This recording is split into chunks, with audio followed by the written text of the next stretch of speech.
Hello ಕುಟುಂಬದವರೇ, ನಮಸ್ಕಾರ. ನಾನು ನಿಮ್ಮ ಮನೆ ಮಗಳು ಪುಷ್ಪ. ವೆಲ್ಕಮ್ ಟು ದ ನಿಮ್ಮ ಮನೆ ಮಗಳು ಯೂಟ್ಯೂಬ್ ಚಾನಲ್ಗೆ ಸ್ವಾಗತ ಸುಸ್ವಾಗತ.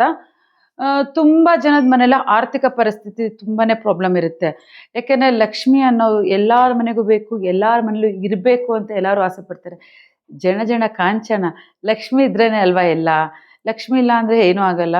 ಸೊ ಹಾಗಾಗಿ ನಿಮ್ಮ ಮನೇಲೇ ಲಕ್ಷ್ಮಿದು ಪ್ರಾಬ್ಲಮ್ ಆಗ್ತಾರೆ, ಹಣಕಾಸಿನ ಪ್ರಾಬ್ಲಮ್ ಆಗ್ತಾ ಇದೆ, ಆರೋಗ್ಯ ಸ್ಥಿತಿಯ ಪ್ರಾಬ್ಲಮ್ ಆಗ್ತಾ ಇದೆ ಅಂತ ಎಲ್ಲರ ಮೇಲೂ ಇದ್ದೇ ಇರುತ್ತೆ. ಇದಕ್ಕೆ ಇವತ್ತು ಒಂದು ಒಳ್ಳೆ ಸೂಪರ್ ಆಗಿರೋದು ಒಂದು ನನ್ನ ಕಡೆಯಿಂದ ಒಂದು ಸಲಹೆ ಕೊಡ್ತೀನಿ. ಏನು ಅಂತಂದರೆ, ಈಗ ನಿಮ್ಮ ಮನೆಯಲ್ಲಿ ಬೇಡವಾಗಿರೋ ವಸ್ತುಗಳನ್ನ ತುಂಬ ತುಂಬಿಕೊಂಡಿರ್ತೀರ. ಯಾವುದೋ ಒಂದಷ್ಟು ಎಲೆಕ್ಟ್ರಾನಿಕ್ ಐಟಮ್ಸ್ಗಳಿರುತ್ತೆ, ಯಾವುದೋ ಒಂದಷ್ಟು ರಿಪೇರಿ ಕೊಡೋ ಐಟಮ್ ಇರುತ್ತೆ, ಯಾವುದೋ ಒಂದಷ್ಟು ತೂಕಕ್ಕಾಗೋ ಪಾತ್ರೆಗಳು ಇರುತ್ತೆ, ಬೇಡದೇ ಇರೋ ಸಾಮಾನುಗಳಿರುತ್ತೆ. ಆ ಥರ ಎಲ್ಲ ಇದ್ದಾಗ ಖಂಡಿತ ಅಲ್ಲಿ ನೆಗೆಟಿವಿಟಿ ತಾಂಡವ ಆಡ್ತಾನೆ ಇರುತ್ತೆ. ಯಾಕೆ ಅಂತ ಅಂದರೆ ಲಕ್ಷ್ಮಿ ಬಂದು ಒಂದು ಸುಂದರ ಪ್ರಿಯ ಲಕ್ಷ್ಮಿ. ಲಕ್ಷ್ಮಿಗೆ ಎಷ್ಟು ಸೌಂದರ್ಯ ಆಗಿರ್ತೀವೋ ಅಷ್ಟು ಆಕರ್ಷಿತವಾಗ್ತಾಳೆ ಲಕ್ಷ್ಮಿ. ಅದಕ್ಕೆ ನಾನು ಲಾಸ್ಟ್ ಟೈಮ್ ವಿಡಿಯೋದಲ್ಲಿ ಹೇಳಿರೋದು, ನೀವು ಹಾಕೊಳ್ಳೋ ಬಟ್ಟೆಯಿಂದನೂ ಲಕ್ಷ್ಮಿ ಆಕರ್ಷಿತವಾಗ್ತಾರೆ ಅಂತ. ಅದಕ್ಕೋಸ್ಕರನೇ. ಯಾಕೆಂತಂದರೆ ನೀವೆಷ್ಟು ಚೆನ್ನಾಗಿರ್ತೀರೋ ಅಷ್ಟು ನಿಮಗೆ ಪಾಸಿಟಿವ್ ಎನರ್ಜಿ ಇರುತ್ತೆ. ಬೇಡದೇ ಇರೋ ಸಾಮಾನೆಲ್ಲ ತುಂಬಿಕೊಂಡಾಗ ಏನಾಗುತ್ತೆ, ಅದು ನೆಗೆಟಿವಿಟಿ ಅಲ್ಲಲ್ಲೇ ಸುತ್ತಾ ಇರುತ್ತೆ. ಹಾಗಾಗಿ ನಾನು ಹೇಳಿದೆ, ಸೊ ನೀವು ಬಂದು ಫಸ್ಟು ಲಕ್ಷಣವಾಗಿರಿ.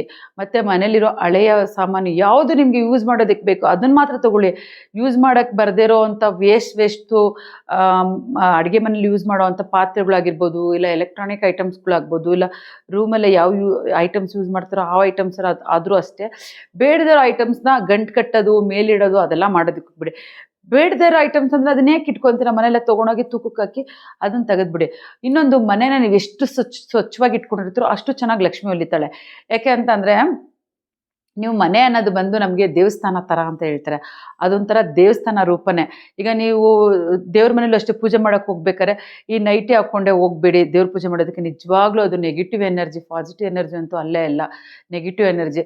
ದೇವ್ರ ಮನೆಗೆ ಹೋಗ್ಬೇಕಾದ್ರೂ ನೀವು ನೀಟಾಗಿ ಯಾವುದೋ ಒಂದು ಚೂಡಿದಾರೋ ಸೀರೆನೋ ಹಾಕ್ಕೊಂಡು ಹೋಗಿ ಪೂಜೆ ಮಾಡಿ, ಖಂಡಿತ ಲಕ್ಷ್ಮಿ ಹೊಲಿತಾಳೆ.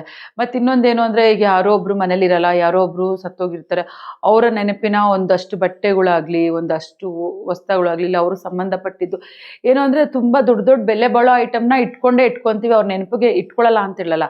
ಆದರೆ ನಾನು ಹೇಳೋದು, ಚಿಕ್ಕ ಪುಟ್ಟ ವಸ್ತುಗಳನ್ನ ನಾವು ಅಲ್ಲಿ ಆ ಬಟ್ಟೆಗಳಾಗಲಿ, ಆ ಒಂದು ವಸ್ತುಗಳಾಗಲಿ ಅಲ್ಲಿ ಇಟ್ಕೊಂಡಾಗ ನಮ್ಗೆ ಏನಂದ್ರೆ ಹಳೆ ನೆನಪುಗಳು ಮರುಕಳಿಸ್ತಾ ಇರುತ್ತೆ.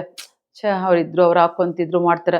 ಆ ಥರ ಒಂದು ಮರುಕಲ್ಪಿಸ್ಕೊಳ್ಳೋದು ಬೇಡ. ಸೊ ಯಾವಾಗಲೂ ಜೀವನನ ಬಂದು ಒಂದು ಪಾಸಿಟಿವ್ ಆಗಿ ಇಟ್ಕೊಳ್ಳಿ, ಆ್ಯಕ್ಟಿವ್ ಆಗಿರಿ. ನೀವು ಜೀವನದಲ್ಲೇ ನೀವು ಎಷ್ಟು ಆ್ಯಕ್ಟಿವ್ ಆಗಿರ್ತೀರೋ ಅಷ್ಟು ಒಂದು ಆ್ಯಕ್ಟಿವಿಟಿ ಚೆನ್ನಾಗಿರುತ್ತೆ.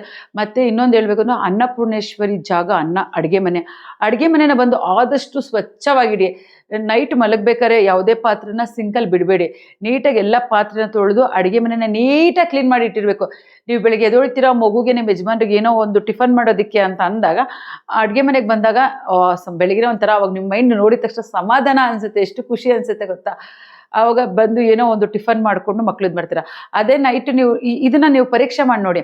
ಅದೇ ನೈಟ್ ನೀವು ಪಾತ್ರೆನೆಲ್ಲ ಸಿಂಕಲ್ಲಿ ತುಂಬಿಟ್ಟು ಅಡುಗೆ ಮನೆ ಗ್ಯಾಸ್ ಒರೆಸಿರಲ್ಲ, ಏನೂ ಇಲ್ಲ, ಹಾಗಾಗಿ ಫುಲ್ ಗಲೀಜು ಮಾಡಿ ಬಿಟ್ಬಿಟ್ಟಿರ್ತೀರ.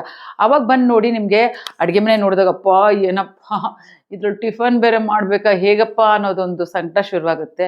ಅಡುಗೆ ಮನೆ ಬಂದು ಅನ್ನಪೂರ್ಣೇಶ್ವರಿ ಜಾಗ ಎಷ್ಟು ಸ್ವಚ್ಛವಾಗಿಡ್ತೀರೋ ಅಷ್ಟು ಚೆನ್ನಾಗಿ ಲಕ್ಷ್ಮಿ ತಾಂಡವಾಡ್ತಾಳೆ.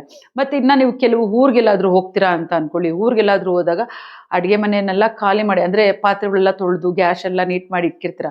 ಸೊ ಅವಾಗ ಆ ಥರ ಖಾಲಿ ಮಾಡಿ ಇಕ್ಬಾರ್ದಂತೆ. ಯಾಕಂದರೆ ಇದು ಇವಾಗಲ್ಲ, ಆವಾಗಿನ ಕಾಲದಿಂದನೂ ಪದ್ಧತಿ. ಇವಾಗಲೂ ಕೂಡ ಆ ಪದ್ಧತಿನ ಹಳ್ಳಿಗಳ ಕಡೆ ರೂಢಿಸ್ಕೊಂಡಿದ್ದಾರೆ. ಏನು ಅಂತಂದರೆ, ಎಲ್ಲರೂ ಹೋಗ್ತಾ ಇದ್ದಾರೆ, ಮನೇಲಿ ಯಾರೂ ಇಲ್ಲ ಅಂದಾಗ ಒಂದು ಮಡಿಕೆಲೆ ನೀರು ತುಂಬಿಸ್ಬಿಟ್ಟು ಈ ಒಂದು ಟೇಬಲ್ ಮೇಲೆ ಇಟ್ಬಿಟ್ಟು ಹೋಗ್ತಾರೆ. ಯಾಕೆಂದರೆ ಅದು ಇದ್ದಾಗ ಅದು ಮನೇಲಿ ಬಂದು ಲಕ್ಷ್ಮೀದೇವಿ ಬಂದಾಗ್ಲೂ ಒಂದು ಗ್ಲಾಸ್ ನೀರು ಎತ್ಕೊಂಡು ಕುಡಿತಾಳಂತೆ. ಲಕ್ಷ್ಮೀದೇವಿ ಬಂದಾಗ ನಿಮ್ಮ ಮನೇಲಿ ಏನೂ ಇಲ್ಲ ಅನ್ನೋ ಥರ ಇರಬಾರ್ದಂತೆ. ಅದಕ್ಕೋಸ್ಕರ ನೀರನ್ನ ತುಂಬಿಸಿ ಒಂದು ಮಡಿಕೆ ಇಲ್ಲ ಅಂದರೆ ಒಂದು ಸ್ಟೀಲ್ ಬಿಂದಿಗೆನೋ ಇಲ್ಲ ಒಂದು ತಾಮ್ರದ್ರಲ್ಲಿ ತುಂಬಿಸಿದ್ರೆ ಒಂದು ತುಂಬ ಒಳ್ಳೆಯದು ರೀ, ತುಂಬ ಒಳ್ಳೆಯದು ಆರೋಗ್ಯಕ್ಕೆ. ಆ ಥರ ಒಂದು ಜಗ್ಗಲ್ಲೇ ತುಂಬಿಸ್ಬಿಟ್ಟು ನೀವು ಒಂದು ಕಟ್ಟೆ ಮೇಲೆ ಇಟ್ಬಿಟ್ಟು ಹೋಗಬೇಕು.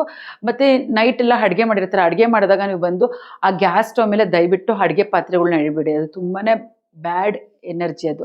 ಯಾಕೆ ಅಂತ ಅಂದರೆ, ಅದು ಬಂದು ನಮ್ಮ ಒಂದು ದೇವರ ಹೊಟ್ಟೆ ಮೇಲೆ ಇಟ್ಟಂಗೆ ಅರ್ಥ ಅಂತ ಹೇಳ್ತಾರೆ ವಾಸ್ತು ಪ್ರಕಾರ.